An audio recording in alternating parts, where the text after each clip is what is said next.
Бишкек-Ош жолунда оор жүк ташуучу унаалар тыгын жаратууда. Бул тууралуу өзгөчө кырдаалдар, транспорт жана жол министрликтери билдирет. Оор жүк ташуучу унаалардын дөңгөлөктөрүндө атайын чынжыр жок болуп, жайкы солярка колдонушкандыктан узакка созулган жол тыгынын пайда кылышууда. Тоолуу аймактардагы жол менен жүрүүнү көздөгөн айдоочуларга жанына чынжыр, күрөк салып жүрүүнү, жайкы дөңгөлөктөрдү кышкыга алмаштырууну жана кышкы күйүүчү май колдонууну сунуштайбыз деп жазылат өзгөчө кырдаалдар министрлигинин маалыматында. Ал эми транспорт жана жол министрлиги Бишкек-Ош жолуна жааган кар жол эксплуатациялоочу башкармалыгы тарабынан тазаланып жатканын билдирип, оор жүк ташуучу унаалар эрежелерди сактабагандыктан унаа тыгыны жаралып жатканын кошумчалады. Кар тазаланып жатканына карабай, фуралар бийик жерлерде чыга албай, бурулуштардан өтө албай жолду тосуп жатышат деп жазылат маалыматта.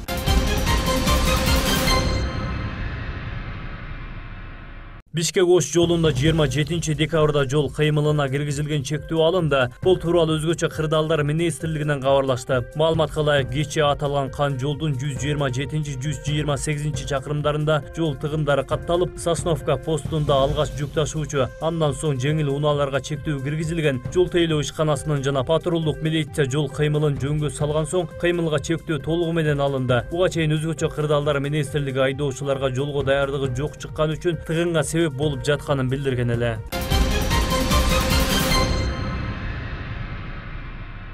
Мырзаке алайык унаа жолунда кар көчкү түшүп, каттам убактылуу жабылды. Бул тууралуу бүгүн 28 декабрда өзгөчө кырдаалдар министрлигинин басма сөз кызматы билдирди. Маалыматка караганда 27 декабрь күнү кар аралаш жаан жаап, Мырзаке алайык унаа жолунун 75 чакырымынан 115 чакырымына чейин ар жерден кар көчкүлөр түшкөн. Ошондой эле 47 чакырымда жолго болжол менен 25 метр куб таш кулаган. Жүргүнчүлөрдүн коопсуздугу үчүн райондук ички иштер бөлүмү тарабынан унаа жолунун 22 чакырымына пост коюлуп, жол убактылуу жабылган. Жолдо туруп калган унаалар жок. Аба ырайы турукташкандан кийин тазалоо иштери жүргүзүлөт.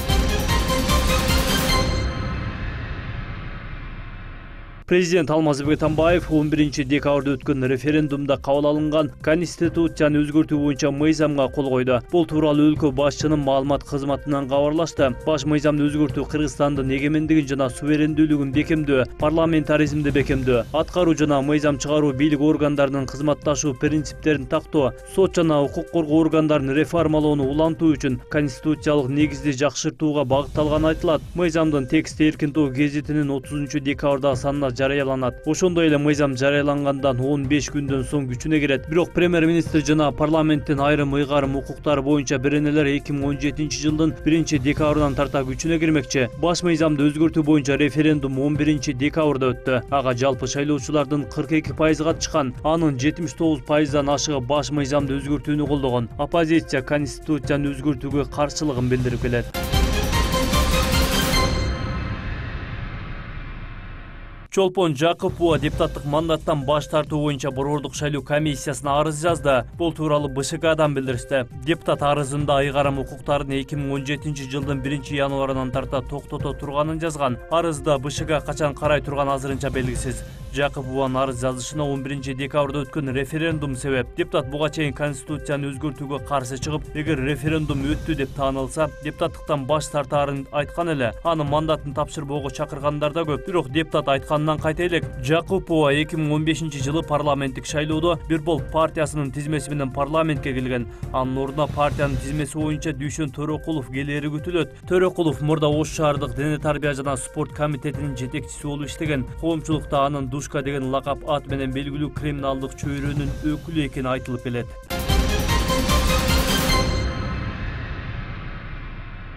Жогорку кеңештин эл аралык иштер, коопсуздук жана коргоо боюнча комитети инсандыкты күбөлөндүргөн улуттук документтер жөнүндө мыйзам долбоорун четке какты. Бул тууралуу аталган комитеттин мүчөсү Каныбек Иманалиев билдирди. Аталган мыйзам долбоорду депутат Дастан Бекешев иштеп чыккан. Анда жарандарга биометрикалык паспорттарды берүү каралган. Мындай паспорттардын мөөнөтү 10 жылды түзөт. Бирок депутаттар сунушталган мыйзам долбоорунда көптөгөн кемчиликтер бар экенин айтышып, аны четке какканын Каныбек Иманалиев билдирди. Кийинчерээк мыйзамды иштеп чыккан Дастан Бекешев да өз демилгесин артка чакыртып алаарын айтып чыкты.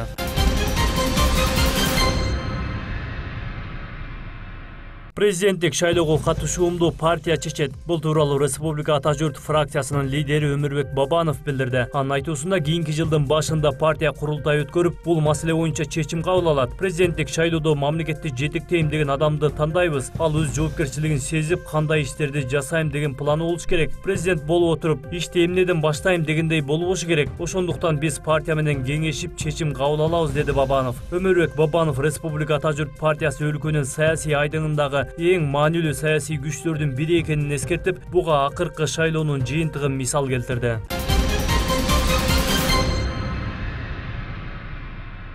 2016 жылдын январь-ноябрь айларында республикалык бюджет 17 миллиард 517 миллион сом тартыштыгы менен аткарылды. Бул тууралуу финанс министрлиги кабарлады. Маалыматка ылайык 11 айда республикалык бюджеттин чыгашасы 119 миллиард 28 миллион сомдон ашык акчаны түздү. Киреше 101 миллиард 517 миллиондон ашуун сом болгон. Буга чейин өкмөт 2017 жылга бюджеттин тартыштыгы 23 миллиард сомду түзөөрүн. Бул ички дүң продуктуга карата 4,7% болоору болжолдонуп жатканын кабарлаган болчу.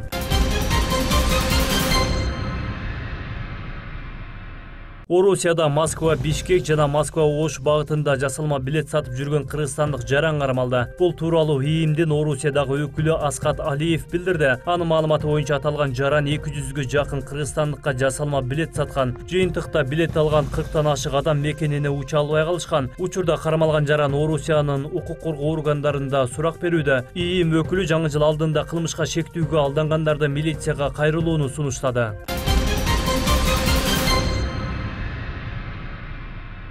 Прокуратура органдары 2015 жылы жана быйылкы жылдын 9 айында 3311 жер мыйзамынын бузулушун аныктаган. Бул тууралуу башкы прокуратуранын маалымат кызматынан кабарлашты. Маалыматка ылайык, бул мыйзам бузуулар боюнча 159 кылмыш иш козголуп, 518 кызмат адамы жоопко тартылган. Ошондой эле 390 гектар жер аянты мамлекеттин менчигине кайтарылган. Прокуратура бул жаатта ишти күчөтүп, жарандар жана кызмат адамдарын жер тилкелерине байланыштуу мыйзамды аткарууга чакырууда.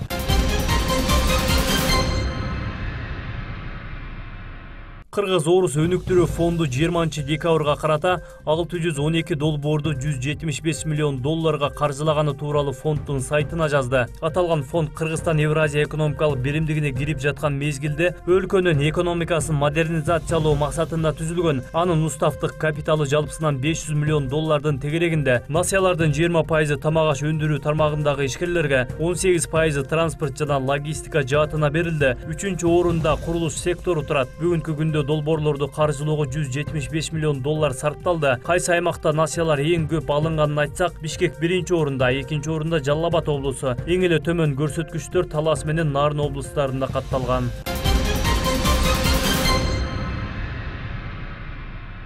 Оор атлетчи Изат Артыковдун допинг колдонгондугу боюнча сот 11 январда Швейцарияда өтөт. Бул тууралуу Артыковдун машыктыруучусу Үсөнкан Майназаров билдирди. Ал жолго кетчү чыгымдарга каражат булактар изделип жаткандыгын айтты. Сотто Изаттын допинг колдонбогондугун далилдөө үчүн баардык аракетибизди жумшайбыз. Негизи сотко спортчу менен кошо машыктыруучусу жана оор атлетика боюнча федерациядан бир өкүл барышы керек. Учурда барып келүүгө кете турган чыгымдарга каражат булактарын издеп жатабыз. Эгер табылбай калса Изат өзү жалгыз барат. Азырынча мамлекет тарабынан эч кандай колдоо көрсөтүлө элек, деди Майназаров. Ал ошондой эле бул боюнча швейцариялык адвокаттар менен сүйлөшүп жатканын кошумчалады. Белгилей кетсек, быйыл Рио-де-Жанейро шаарында өткөн Олимпиада оюндарында Изат Артыков оор атлетика боюнча коло медалды багындырган. Көп өтпөй оор атлетика боюнча эл аралык федерация аны антидопинг эрежелерин бузган деп айыптап медалынан ажыраткан.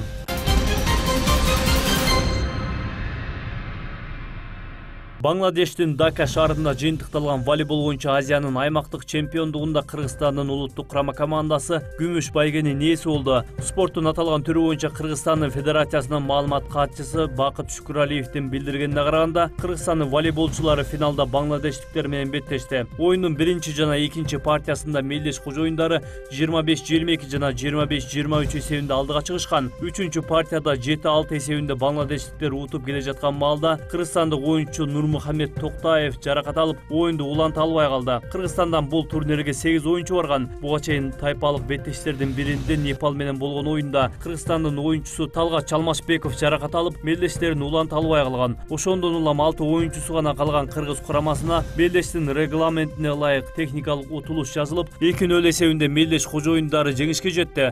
Күмүш кубок Кыргызстандын курамасына кайгарылды. 3-чү орун үчүн Мелдеште Малдив аралдарынын оюнчулары коло байгени алышты. Бул Мелдештин тайпалык оюндарында Кыргызстандын командасы 4 оюнда 4 жолу жеңишке жетип, 11 упай менен турнирдик таблицада көч башын жетектеп финалга чыккан болчу. Финалда 2-0 эсебинде утулган бангладештиктерди кыргызстандык волейболчулар тайпалык Мелдештин 4-чү турунда 3-2 эсебинде утуп алган эле. 22 декабрда башталган волейбол боюнча Азиянын аймактык чемпиондугуна 5 команда катышты. Тайпалык Мелдеште бир да упай топтой албаган Ооганстан курамасы 5-орунду алды.